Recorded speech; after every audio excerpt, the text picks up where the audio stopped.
yaitu lawan yang meninggikan diri di atas segala yang disebut atau yang disembah sebagai Allah.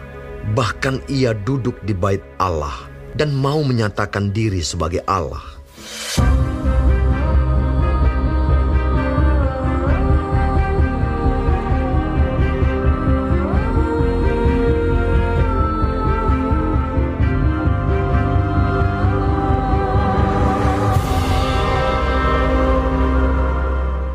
Shalom saudara-saudari yang dikasihi dalam Kristus.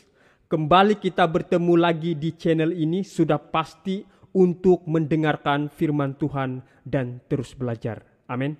Pada kesempatan ini saya ingin membahas pertanyaan yang sering muncul dalam dunia eskatologi atau pembahasan tentang akhir zaman.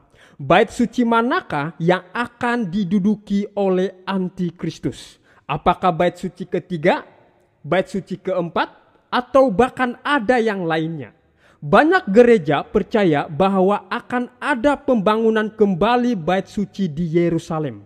Dan mereka juga percaya bahwa antikristus akan duduk di sana. Namun hari ini kita akan melihat hal ini dari perspektif Alkitab, yaitu firman Tuhan. Apa yang dimaksudkan dengan bait suci? Menurut Alkitab, dalam perjanjian lama, bait suci adalah tempat ibadah umat Israel dan tempat Tuhan bersemayam atau berdiam di tengah-tengah umatnya. Itu sudah kita pelajari sebelumnya. Pertama, ada kemah suci yang dibangun oleh Musa. Kemudian bait suci yang dibangunkan oleh Salomo di Yerusalem, yang kemudian dihancurkan oleh Babel. Setelah itu, bait suci dibangun kembali oleh Zerubabel dan diperindah oleh Herodes, yang dikenali sebagai bait suci kedua. Tetapi akhirnya dihancurkan oleh siapa?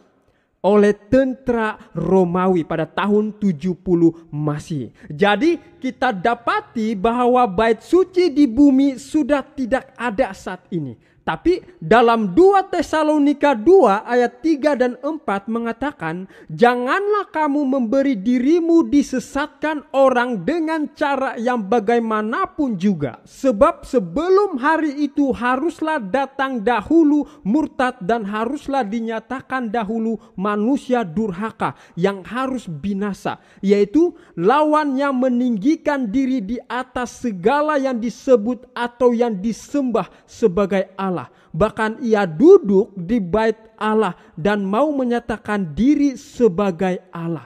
Banyak yang mengacu pada 2 Tesalonika 2 ayat 3 dan 4 ini untuk menyatakan bahwa antikristus akan duduk di bait suci ini. Pertanyaannya, bait suci manakah yang dimaksudkan? Apakah ini merujuk pada bait suci fisik yang akan dibangun kembali di Yerusalem? Antikristus dalam Alkitab bukanlah satu orang yang secara harafiah akan duduk di bait suci fisik. Saya ulangi, antikristus dalam Alkitab bukanlah satu orang yang secara harafiah akan duduk di bait suci fisik. Melainkan apa? Melainkan suatu sistem rohani yang menentang Kristus, yang selama berabad-abad mengklaim otoritas atas gereja dan manusia, bahkan menggantikan peran Kristus sebagai satu-satunya perantara antara manusia dan Allah. Jadi sistem ini menempatkan dirinya di bait Allah, bait suci yang dilihat secara simbolis sekarang, yaitu sebagai gereja atau umat Tuhan.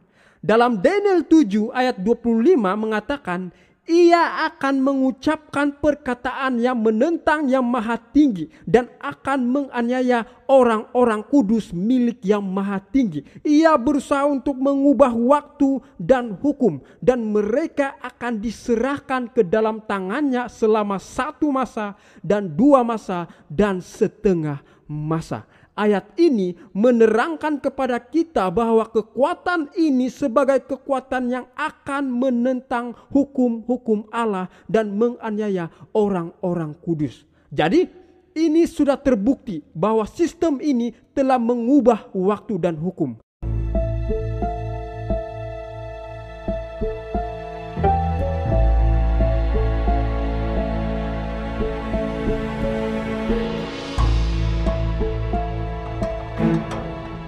Dan menurut sejarah, sistem ini pernah menganiaya orang-orang kudus milik Yang Maha Tinggi.